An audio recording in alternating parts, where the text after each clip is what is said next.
C Joseph Vijay எனும் நான்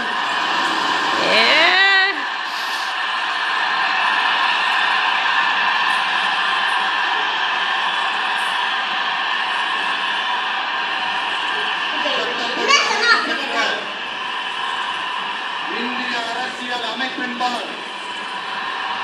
உண்மையான நம்பிக்கையும் மாறா பற்றும் கொண்டிருப்பேன் என்றும் இந்திய நாட்டின் ஒப்பில்லாத முழு முதல் ஆட்சியையும் ஒருமையையும் நிலை நிறுத்துவேன் என்றும் தமிழ்நாட்டு அரசின் முதலமைச்சராக உண்மையாகவும் உளச்சான்றின்படியும்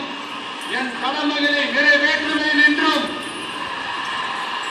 அரசியல் அமைப்பிற்கும் சட்டத்திற்கும் இணங்க அச்சமும் ஒருதலை சார்பும்